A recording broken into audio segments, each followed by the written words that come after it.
Welcome. Today we're going to be going through how to make your plain Jane cookie cutter into one that really works and one that has a couple added features to it. So I'm going to share my screen. You guys can follow along with me today. So obviously we're going to be in Onshape. I don't think I have that pulled up right now, so make sure you log in and pull up any of the one of the cookie cutters that you have made. I'm assuming you've just made one. So I'm going to find one that was shared with me, but isn't quite done right now. And I'm not going to save it. So the persons that I'm going to be working with today, that's too bad. So let's go right here. This is the one I did in class.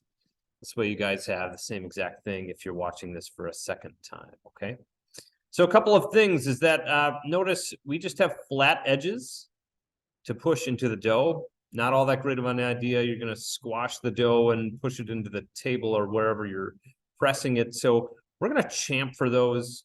Now, this doesn't work with all shapes. So some shapes have a little too much curvature to it, and Onshape can't think through how to do that. So if that's the case and you just can't make it work like I do, just skip this part, okay?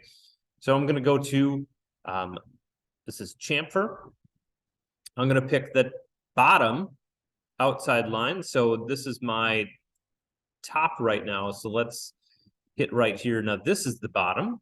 So hopefully this works. I had trouble with this in the bottom before. I'm going to use the distance and angle portion. I'm going to use a 0.2 and a 25 degrees. This is what worked for me before. It may not work now. We'll see how it goes. Yeah, so now it's red, and so that means it's not working for me right now. I could go through and see if a lower angle will work. I've had luck doing that. However, it doesn't look like it's going to go. So I'm just going to delete this. I'm going to go to the top. I had lots of luck with the top for whatever reason. There we go. 10.2 and 10 degrees works. I think 25 degrees will still work for me. Yep. So notice if I click OK here now, notice what happens. Okay. So we get this nice chamfer on here. We get a nice sharp edge to cut into the dough. Okay. And then we're pushing the dough on this chamfer to the outside. So it's just removed. It's not squashed. So that works for me on one edge. For whatever reason, it didn't work on the bottom, but try that out for yourselves. Okay.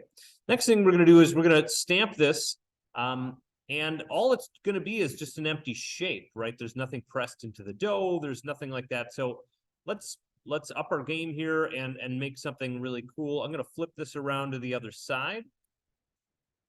And what I'm going to do, let's just hit the bottom, is I'm going to start a sketch on that bottom surface. And I am going to, all I want to do really is just extrude around this line. I want to thicken that. I want to put basically a base layer on it. So I think all I need to do here is use the projected or use, and then click that outside line. Now, if you have lots of lines up there, you may need to click that. This could be a process that takes you a little bit of time, okay?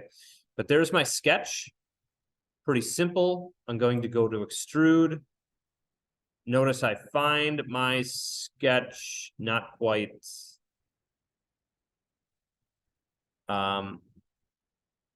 Let me just zoom in. I should just be able to click this outside line, but it's not letting me. If I hit this sketch right there, then it will. Okay, so all I did was hit the sketch right over here, and it has the shape of the outside line. And now so my cookie cutter was 0.375 high. I'm going to raise this up by 0.1, and let's remember that because we're going to have to cut most of it away later. Okay, so all this is doing is laying a base for us to make some features in here. So I'm now going to start a sketch on the inside of my cookie cutter.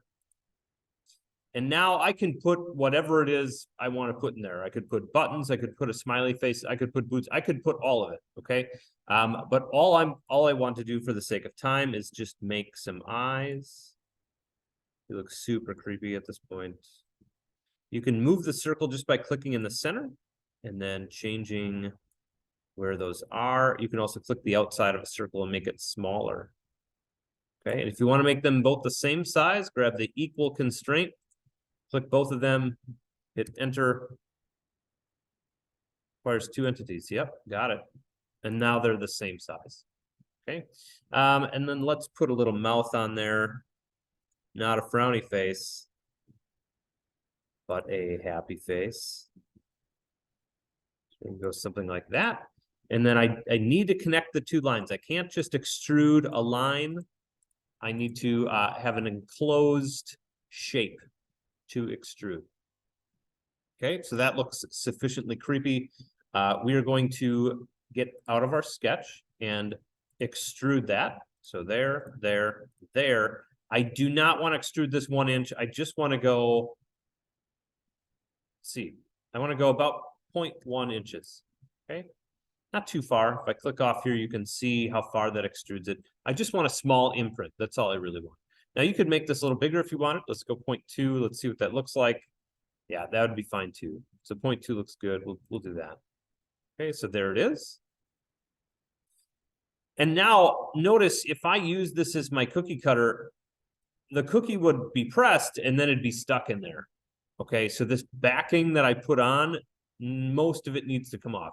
The part that I don't want to break off would be the part that has the portion that I want to imprint. And so here I am, I'm going to turn it around this way. I'm going to start a sketch here. And I know my imprint is somewhere around there. So what I'm going to do is I am going to go and just create a big old shape, just a shape. I'm going to go something like that. And then I'm going to go, oops, I'll change this later. I'm just going to go around, okay? And notice I'm just going to change this line right there. Change this line right there. So notice I'm going to cut off everything, the backing everywhere but over here. Okay, so you'll see me do that. I'm just going to go okay on my sketch. Grab this. I just want to look at it in a 3-dimensional. And then I'm going to go extrude. I'm going to go remove here. And then it goes up. So I'm just going to remove by 0.1. Okay, it says it's not working for me, which is crazy because that's exactly the way I want it. Oh, so notice it only selected like the inside here. Here's the inside. That's what I need to remove right there. That's it. I'm just going to go okay. And now if I look at it, there's my much better cookie cutter than when I started. Okay, it's got a face that is going to imprint. It has a place for me to push out the cookie dough if it gets stuck in the cookie cutter. And it has the bevel on the outside edge so as to make sure I'm not squishing the dough, but just pushing it out of the way. All right, so hopefully you found this interesting and informational. Let me know if you have any questions, and hopefully you can get something like this done soon. All right, thank you.